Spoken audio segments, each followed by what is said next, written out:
Next question, 260. What do we owe Christ in the Blessed Sacrament reserved? In the Blessed Sacrament reserved, we owe Christ adoration. We owe him gratitude for all he has done for us, especially in this sacrament. We owe him love.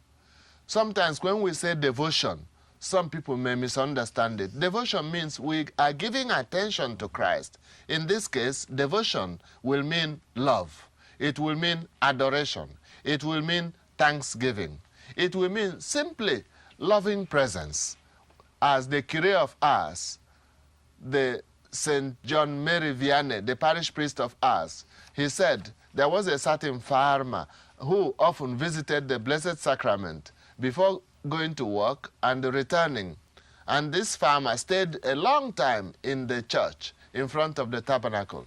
And the curé of Ars asked him, "What is it you do?" He said, I'm just there. Christ is there. I look at him. He looks at me.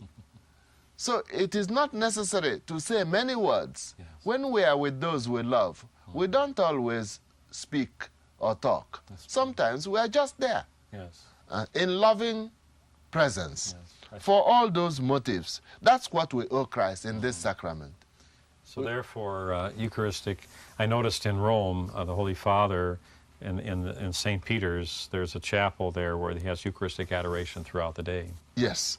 The Blessed Sacrament is exposed, and people are encouraged to go there to adore him and to be with him throughout the day.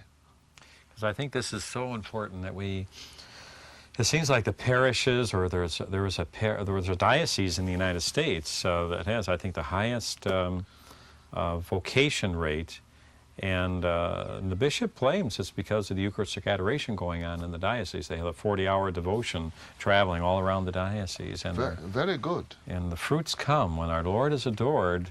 Good things happen. Very good. And I think this is one of the things. Again, we get back to the Eucharistic Holy Hours every week coming together. Not where the Eucharist is exposed in the Blessed Sacrament, but using videotape in churches with our Lord in the tabernacle, learning the faith and being aware of his presence, adoring him, going to confession. Because I guess we receive graces just by being there, don't we? We do.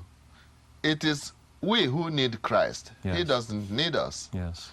If, therefore, he is there in the tabernacle and we forget him, we don't visit him, it would suggest that we don't love him, or at least not sufficiently.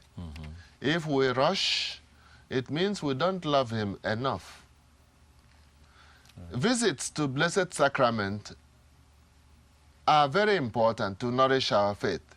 If you are passing through a church, if you have the time, will drop in for some minutes. Yes. If you cannot drop in, maybe you are in a bus, you are passing through, at least you can make a sign of the cross as you pass through a church where Christ is present. Yes.